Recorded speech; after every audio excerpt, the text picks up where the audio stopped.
love you, but you don't know what you're talking about. Hey! We're recording the podcast! Shut up! Good morning to you, wherever you are, because it is Morning somewhere! for July 5th, 2025. My name is Bernie Burns. I said July, it's August. Sitting right over there. Say hi to Ashley, everybody. It's Ashley. I was thinking about the date and thinking how yesterday I said, hey, I didn't fuck up the date, and then I posted And then in the the wrong title, date. yeah. It's okay. I corrected the title for you. I got your back. I had it late, but I had it. Around Ashley, if you can picture this, if you can, I have put all around her timers. You have no less than 4 timers. And none of them are running. And Hold clocks around you, so that it's like to remind Ashley of like It's starting. what our time is. Why don't I just have a goddamn calendar right in front of me? In fact, one of the things I do, just to give you a little behind the scenes look here, is as soon as I start the theme song playing or the drop, I switch to the front page of my iPhone. Instead of maybe just looking at the lock screen for a second where it says The actual month and everything? Important information like the date. I knew that it was the 5th. I was right about that. Even when I went to go say it, I thought, I'm sorry, July 5th. I feel like we've already done an episode for July 5th. Wow, deja vu, am I right? Nevin's already, listen, busy week. It is. There's a lot going on. Calvin P. in the subreddit posted a really funny image of a cat like frantically working, and that's exactly how I feel. And that's how you look running around the house. You're on calls. I'm constantly. Last night, I'm like dragging a naked baby back, being like, "He's on a conference call, baby. You can't run through the room naked." No, you cannot run through the room naked on a conference call. One of my favorite things from the pandemic was the guy who was doing the interview. Was it on the BBC?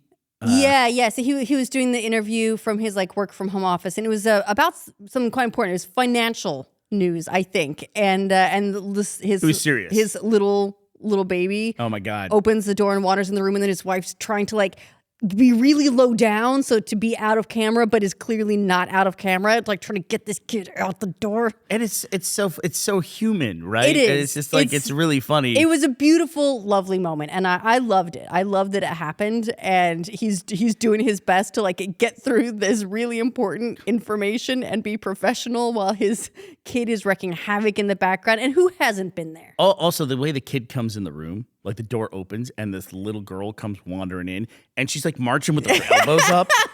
She's just like with she's on pure a mission. Confidence, man. She's having a blast in the background. It's always great to have little kids around because you get reminded of like just how simple life can be if you let it be. We're coming down the stairs for breakfast today, and I've got Finn, the 5-year-old, with me. We're coming down the stairs, and I stop, and I say, "What is that?" And he goes, "What?" And I go, "Right there. What is that on the stairs, sitting right there?" He goes, "That's a cucumber." And I go, "Right, there's a cucumber." I see it's a cucumber. Why is there a cucumber on the stairs? It's like a cucumber spear. Like it was clearly from either lunch or dinner yesterday. And I said, "Why is there a cucumber just sitting tucked in the corner of the stairs?"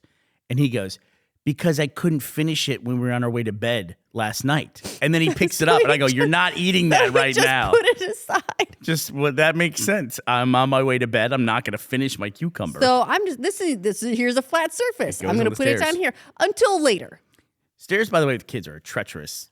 They are. Legos. We've got there's this morning we found a bunch of Lego on the stairs. It's like they got caltrops. That seems like a plot. It does. Right. Are they practicing for Home Alone? I don't know what they're doing. We take away their ninja swords, and look, the next day they've got like... the next day they weaponize Lego. They're adapting, Ashley. I'm glad that people agreed with me that the UK media calling it a ninja sword is like totally inappropriate. Are you sure that's what you need to call them? It's inappropriate. That's inappropriation, Ashley. Well, I guess, and they're also specifically quibbling. They're like, well, we're calling them that because there are certain like antique 2-bladed swords of historical value that of course people are going to want to keep. I'm like, you know what? Those can still stab. All the UK government is telling me is they're afraid of ninjas. They're revealing. They're showing their hand there. They're afraid of ninjas. Yeah, what about King Arthur, guys? You're not banning knight swords, I notice. Racist. Who's afraid of a little knight? So what else is going on in the world? We got a big thing going on here today. We had another windstorm here. Big windstorm. So we're recovering from the latest windstorm, which was, what was this called? Storm Flores. And to be fair, it was a wild storm. There were winds up to 124 miles per hour further north in the Scottish Highlands. It cut through the countryside like I can't even say what it was like, but it was like a blade that a warrior would carry. I don't want to get banned. So there's been these huge windstorms. So there's loads of. We've got to clear a whole bunch of trees this afternoon. She's not kidding. As There's if you weren't 3 busy trees enough that are down. Yeah. There's a lot of trees around here. Every time that happens, we see it happen. Like a tree falls over, we're like, this is heartbreaking. And everyone's like, yeah, it's a big pain in the ass to have to cut this tree out of the road. And we're like, no, you don't understand. That tree is older than our country. It is. It's crazy. It's crazy, but it just happens here. I did hear from somebody, though. Somebody did say that we've always had windstorms in this area. They do seem like they're getting stronger. And if we lost 3 trees that were like 100 years old, for some reason that says to me... Well, it's like some indication, right? Yeah. That they haven't dealt with this sort of problem before. Yeah. By the way, there's like tens of thousands of trees around us. So when I say 3 trees, a lot of people who live like in a city are probably going, I was like, you lost 3 trees? Oh my God. Yeah, but the biggest effect for us is probably going to be we're going to have to carry a chainsaw in the car for a couple of days. It's a thing. And then you approach and there's a tree down across the road and you just have to get out and clear it. Yeah, get out there with your Makita chainsaw. Got to be careful though, because you learn lessons by near death when clearing stuff, because like a tree laying on its side, you're like, oh, that's okay. I'll just like cut this limb off. Not realizing that you're removing an enormous amount of weight from something that doesn't look like it, but it's basically balanced on the ground. Laying on the ground doesn't mean the same thing to something that long with that many different branches. So you cut something and all of a sudden a big fucking thing shifts like rolls on you. over on you or something. It can be a dire situation. Could be a concern. See those ones where like somebody's bite cutting fast. something and then like they cut and finally the thing gives way and everything shifts and the person just disappears. Like they get vaulted out of the frame. Oh yeah, I've seen someone basically turn themselves into like trebuchet material. Yeah. It's like a catapult. Yeah. We can have those in the UK. Are we going to argue about whether it's a trebuchet or a catapult? Right. Because we can't keep a ninja sword in our... Look, I almost said boot. Listen to me. I almost said boot instead of trunk. Wow. I had to search for the word trunk. No, it's all in the marketing, right? Can you call it a ninja sword or is that just a marketing term? It's a marketing term, right? It's just it's a big blade. At the end of the day, why go through the trouble of banning machetes, then a little bit later banning ninja swords, just like blades over 12 inches long? Well, here's the thing, Bernie. Blades over 3 inches are already banned. So what's the deal with these things? I don't know. They're just going down the zombie list and making sure that no one has a plan, Bernie. Yeah, I actually had a thing one time where I thought it would be helpful because of situations like we're just talking about, where I could buy a machete. So I bought a machete and had it shipped to the house. And I showed a guy who helps us around the house. I go, oh, I got this just in case we need it. He goes, you need to turn that in immediately. Yeah, it's like, you can't have that. You cannot have that thing. And I said, oh, really? He's like, no, you can't have something like that here. But they shipped it directly to the house. It's a zombie machete. Yeah. Those are specifically banned. It wasn't a zombie one. I don't know what a zombie one is. It was just normal. I think they're just a normal machete. Just a normal machete for clearing brush is what it was. But like, no. That's not, you're not having that. I assume they have to compare them to zombies because otherwise, like, people don't, like, let's talk city people. You know what I mean? City people, right? Don't know what a machete really is unless you relate it to zombies. Because everyone's seen someone swing a machete at a zombie. No one's like going out bushwhacking with a machete these days. No one's like just going through the underbrush. I had to machete my way to school both ways. It's also, it's not as helpful as you think. Have you ever tried to use one of those? I mean, you're not making a lot of progress quickly. No. Maybe ours isn't sharp enough. Like they would show the guys. It's been through too many zombies. The jungle explorers, and they're just like chopping. They take a half a day to go 12 feet doing that stuff. It's insane. No, it's nuts. Bernie, all the marketing. But speaking of marketing, I was thinking about something this morning. I was making my coffee, and you know how you have like thoughts that they're not entirely put together early in the morning. And our coffee machine is in the same room as like it's really like our drinks room. So there's like the wine in there, and then there's the bar further up with like all the liquors and stuff. And there was some rum out from having a cheeky little rum and Coke. And I was like, I wonder if I should put a little rum in the coffee. That's an intrusive thought. I This didn't morning? do it. I didn't do wow. it. Do you want to talk about Like I it? said, intrusive thoughts. I didn't do it, but it's like it's there, and you think about being cheeky because it makes you feel naughty, even though you're not going to do it. But then I got thinking about hot buttered rum, right? Okay. Like, Wait. and I got thinking about hot buttered rum, and it occurred to me that when you say hot buttered rum, I think, that sounds delicious. Is that what you think about? You think that it sounds delicious? Because when you say hot buttered rum, I immediately think of one thing and one thing only. Let's talk about your Cable Ace Award. Let's talk about buttered sausage. What is that? That's Gary Busey. You don't remember the interview where Gary Busey talked about buttered sausage? I do not. I'll tell you this, it's so weird you bring this up, that you're bringing up hot buttered rum right now and buttered sausage. I'm completely interrupted with a drop here. Sorry. I just found out this past weekend, that's a deep fake. It's What? not even Gary Busey. I know, you're like... I'm learning two things at once. One, I'm learning that Gary Busey was talking about buttered sausages, and now I'm learning that Gary Busey did not talk about Cable buttered Ace sausages. Award. Let's talk about buttered sausage. Talk about buttered sausage.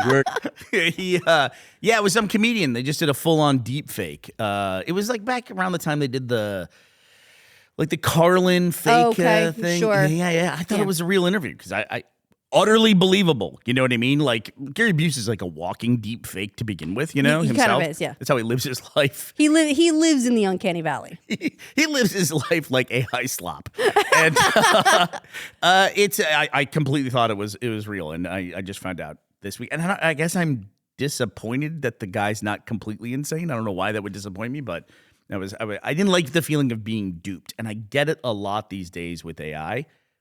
Bring this back around to your marketing thing, where like I'm watching a video, and I'm utterly shocked at how realistic it looks. You take it for granted that it looks completely photorealistic. Like it took everything else, video games, regular CGI, took everything else forever to get to the point where it was photorealistic. The AI stuff fools me up until a certain point where it completely falls apart. It's usually like something unfolds or like somebody goes flying off or like somebody cut a tree limb or something. Right, like someone's like arms absorb back into their body. Somebody pulls a ninja sword out while living in the UK. Impossible stuff. So, But it fools me up until that point. I get fooled by it. So back to my hot buttered rum. Bernie, have you ever had hot buttered rum? I don't even know what that is. I mean, it sounds good. I don't know, it's some drink. I've never had it either. But here's the weird thing. If you say hot buttered rum, I think delicious. Right. I've never had hot buttered rum, but I think delicious. And I think I figured out why. And it's because butter and rum are two things that are good. So why wouldn't they be good together? The Epic Mealtime guys used to always add candied bacon to their stuff. I guess it's a Canadian thing, candied bacon. I've never had candied bacon. I feel like it's the most delicious thing I've ever eaten. I know exactly what you mean. I know what candy is. And I know what bacon is, and it's like, I would never put them together, but when I hear it, I'm like, oh, absolutely. And like butter and rum, why would I want that? Right, it's like, I don't need to know the real thing. Just call it things that I like, and I'll be on board. I had something similar because I've been working on a water project, right? When we're in the U.S., What? You drink water like you eat cod, fish, and chips, right? It's like it's overfished, it's going extinct, you got to get it while you can. Do you think water's going extinct? No, you drink flavored waters like they're going to go extinct, and you have to get them now, quick, before they're gone. You know why that is, though. We're invested in a... Sure, Okay. but also... so we get access to the, But also, you can't help yourself, right? And so I thought to myself, I'd like Bernie to have that here as well. And there's just not a lot of flavored water on the shelves. It's just not the same. So I found these little...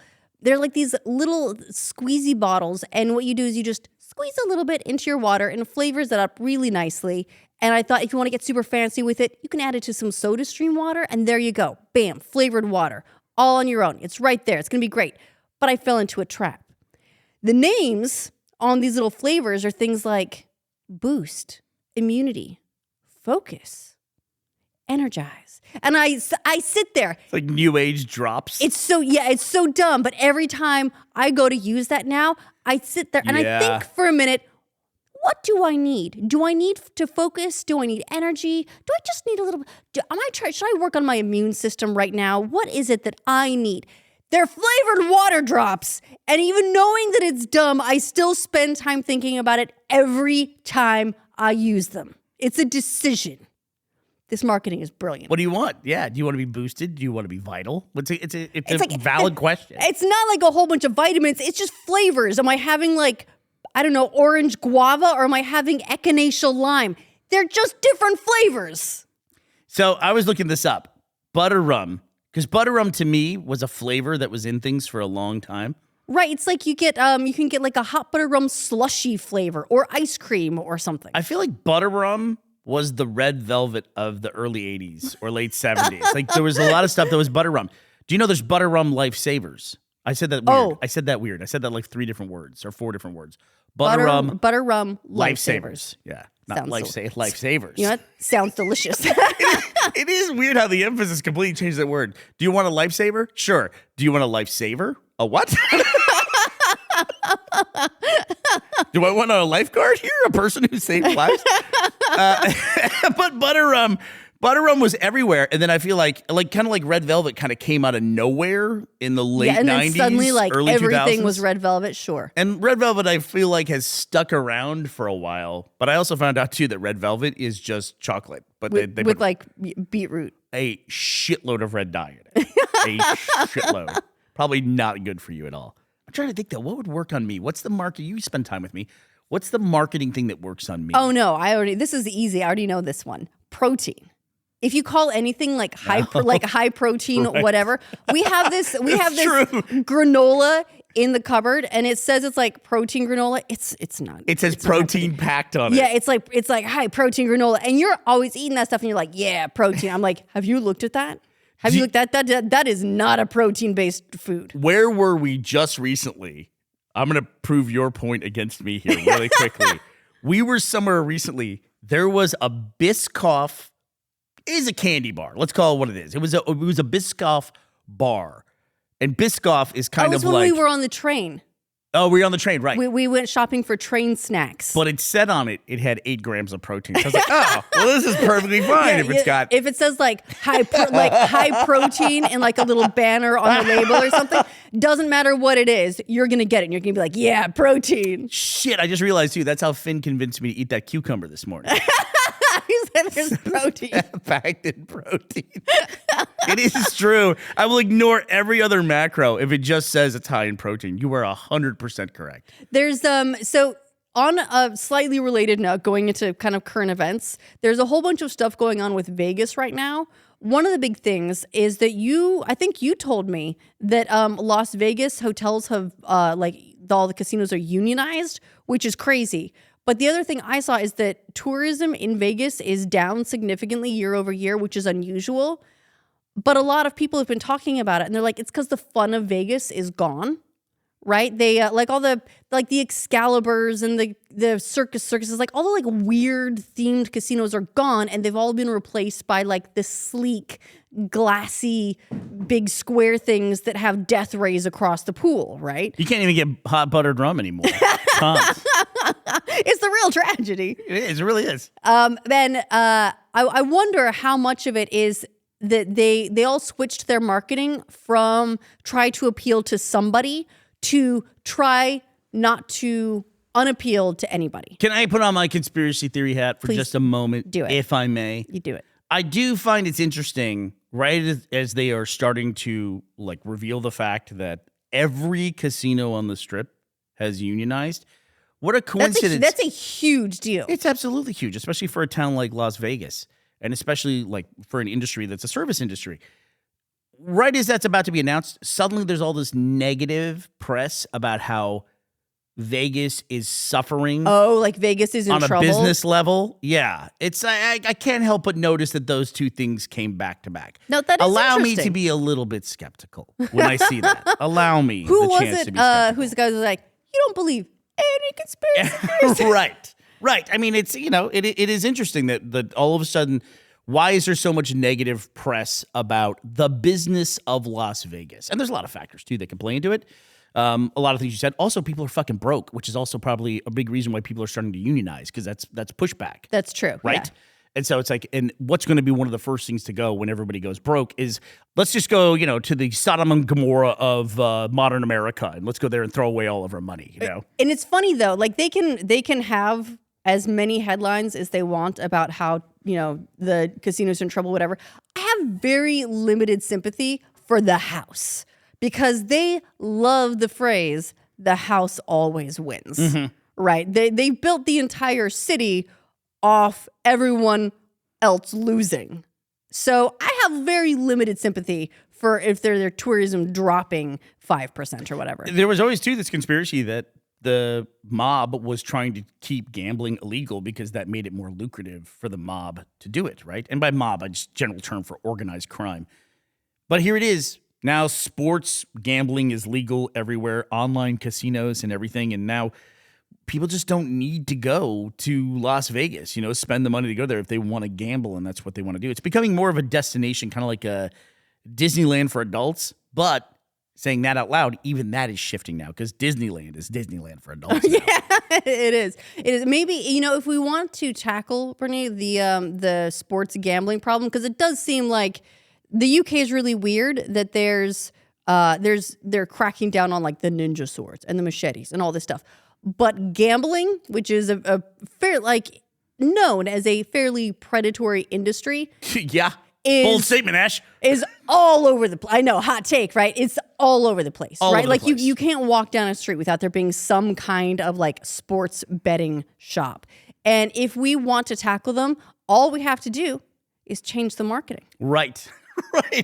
Right. We just have to start painting in their windows machetes and ninja swords, and they're going to be banned in no time. Well, yeah. I mean, no, it's a really good point. The UK isn't the least bit concerned about barely legal gamblers, right? Because then they're just legal. They can gamble at that point. They're only 18. They're not. The really weird thing too is this a pun that is lost on me for the culture? In America we have OTB, off track betting. We do have in some states some places where you can go and gamble, in a strip mall. Those are all over here in the UK. The big one, the name of it. Do you know what it is? I do. It's called Ladbroke. Ladbrokes. They're telling you what you're going to be. You're going to be some broke lad after you walk out of here. Weird name. It's a weird name. Yeah. It's like if somebody just opened, if Steve Wynn opened the new Empty Pockets Casino. We invested $1 billion to shake you down at the Empty Pockets Casino. Do you have any urge to go back to Vegas? I mean, every now and again, but I can't imagine being there for more than 2 days now. It's exhausting. Conspiracy theory hat coming off here. I did read some people who have experience going to Vegas. This is all anecdotal stuff. But one of the things that someone said who goes on a regular basis said, I have seen this change over 20 years. It's just greed, uncontrolled greed, it seems to be a symptom of the larger problem we've got in the world. We always had greed.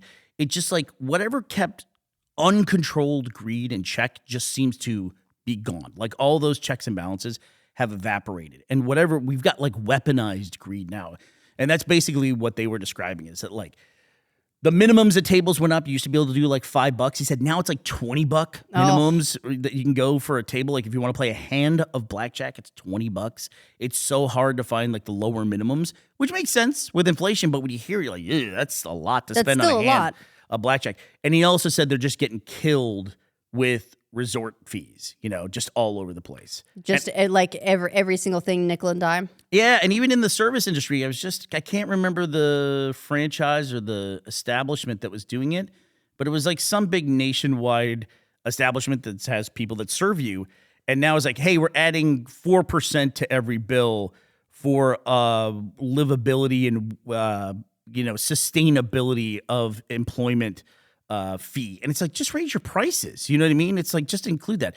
I think tipping culture is quickly coming to an end in the U.S. Well, it's weird when there's here's a mandatory livability or this is a mandatory percentage we're now charging, but also you should tip. It is in a way, I think we're learning this with the discussion around tariffs. In a way, you can have a fee that becomes so systemic in a culture. It's a tax, right? Right. A tariff, they don't call it a tax, but it's a tax, and it's a tax on the people who are buying the things within that country, right? And people are very wise to that now. They can identify those things when they happen. In the UK, we have something called VAT, value added tax. It's like sales tax in the US, but goddamn, it's 20%. It's 20%, and it's on everything. And you so think- you think about it all the time. services, basically everything that you can pay money for, if it's like a service or a thing or whatever, there is probably a 20% tax on it. When you say service, you mean like a guy who comes out to fix your washing machine. Sure. Like that. That's Yeah. 20%. Not like somebody who serves you in a restaurant. No. Not like that kind of thing. But there's no tipping here, right? So I was talking with, I think, Jason about it when I was back in the U.S. last time. You think about it, it's so high, that individual thing, that you can't help but think about it every time you go to buy anything. And it's lower, way lower on stuff like food. It's you can look it up. We'll link a Wikipedia entry article on it if you want to go down that particular tax rabbit hole. But you think about it. I think about it all the time. Like, when, somebody quotes me like how much it's going to be to like build a fence, or like, help me remove a tree. That's a great example for today. I need help to remove this tree. I know I need to add 20% to whatever they're going to quote me, right? Which is not really a thing in the U.S., except when you go places now, everywhere you go, you get your state sales tax, which in Texas is like 8%. And then you get, depending on what kind of tipper you are, you probably pay anywhere between 18 to 25%. So you're extra. already paying over 20%. It is. So in that way, it's like it's all comes out of the same pocket, right? Yeah, I mean, a lot of the tipping prices, like being able to price things low and then rely on tips instead, that's all marketing too when you look at it, right? Yeah. They're marketing lower numbers so you think you're getting a great deal, but then you have to mentally add to it. It's like when you are in a grocery store in the US and you look at the price of something on the shelf and you have to mentally add the 8% or whatever your local sales tax is. You just have to do it mentally and keep track of it yourself. But you see the price and you think that it's lower. Yeah. Right. It's all the marketing. Call it what it is. In the U.S., tipping is a nice guy tax. It is a tax on nice people who care about other people. There are people in America, when we talk about 20%, it's significant. There are people in America who pay far less for their existence because they can be assholes and they're okay being assholes and just not tipping. Right? Right. It is discretionary. Imagine if the IRS, when they did an audit, what they did was they came in, they sat at a table with you, they put down an iPad, they turned it around and go, "What do you think?" And then like kind of looked away, did like the privacy, like look away, and you're like, 12%?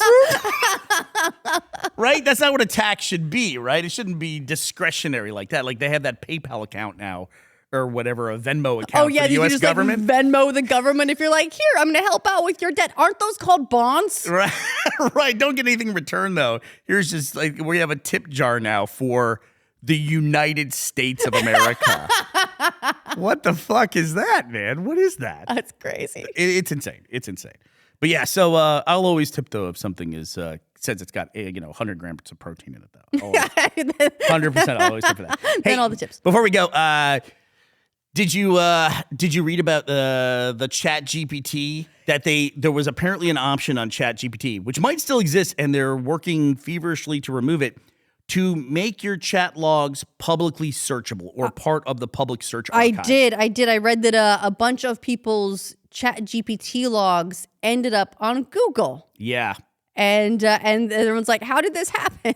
The weird thing is like it's goes back to, too, every time there's a new technology, it's just like the old one. We got to learn all the same lessons all over again. Do you remember when AOL did this during the search era, when they put a bunch of anonymous search data out? Oh, yeah. Wait, that was the one they put out a bunch of like here's what people searched for. Right. But they had it all, they were like, but it's like, we just have we have the anonymized ID numbers or something for right, the that's people, it. but it's not, but it's not actually like their names. But then people were able to very quickly figure out exactly who the people were. Right. Like if you have Anonymized it. Yeah, here. This is from a ZDNet article from 2006.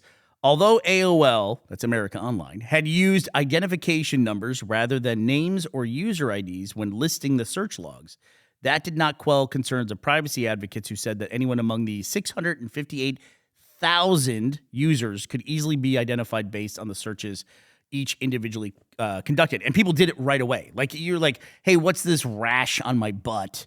And then your next search is, what's a Thai restaurant in my zip code? And if you look at someone's searches, it's basically just, a list of every random thought they've had. It's like a train of thought, but documented.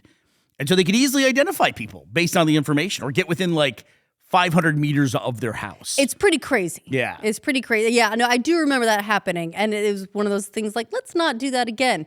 Guess who's doing it again, baby? Always. It's always a new technology. People are like, oh, this is something that's on the public global network. Oh, go figure that someone's going to get access to this. Here we go. We just removed a feature from ChatGPT that allowed users to make their conversations discoverable by search engines such as Google. This was a short-lived experiment to help people discover useful conversations. This feature required users to opt in first by picking a chat. So they had an opt-in, but I mean, come on. It is interesting because this comes up again and again. It came up because the whole what was the recent thing? Probably the Coldplay concert thing, that whole drama that unfolded there. But the idea of having a right to privacy or an expectation of privacy in a public space.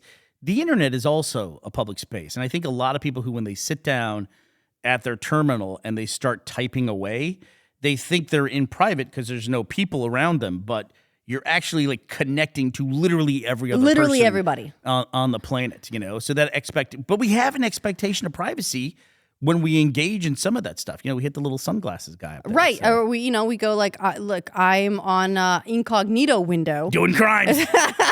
This is where I go for my crimes. Got to do my crimes button. I excuse me, I'm on incognito. How can ChatGPT track anything? The funny thing about that incognito mode is that it basically keeps you from tracking anything, but everyone else gets the tracking. Right. It's just your computer is not tracking that stuff, but everyone else is tracking whatever they want. You know what my biggest use case for incognito mode is? Go ahead. I do want to know this. If I need to see what something looks like when I'm not logged in to a site or whatever. 100%. But I don't actually want to log out. Which is a weird problem to have because I don't know what's happened in the last 10 years, but now nothing. Maybe because I've locked down my own security, but I don't know how I got at this level. The remember me checkbox on every website does nothing. It does nothing, Ashley. Every website is like, I've never met you before in my life. Do you reject cookies? I must reject. Can you get some cookies? Can I just get a bite of a cookie? Can I get that cookie? What happened to moderation of cookies, Ashley? I want moderate cookies. I just don't want the bad cookies. You want the cookies that have names like Focus. I want the cookies that have 12 grams of protein. I don't care about the rest of it. I'm not bothered by it at all. What if they don't have protein, but they say they have protein? Well, that's illegal. Well, it has 1 gram of protein. Oh, they just have protein. with protein? Protein packed, yeah. It has vitality in it. All right. Well, I want to say a big thank you to our marketing specialist, Jay Cordroys and Jack Debussy. Thank you both so much for sponsoring this episode of our show at patreon.com/morningsomewhere. Feel bad for playing the Gary Busey clips now that we had a Debussy in here. No relation. That's of the Buseys. If you want to bait a shirt, today's your last day. Within the hour, they're getting removed very soon because guess what? Midnight is coming up on the Howland Islands. All right, well, that does it for us today, August 5th, 2025. We will be back to talk to you tomorrow. We hope you will be here as well. Bye, everybody.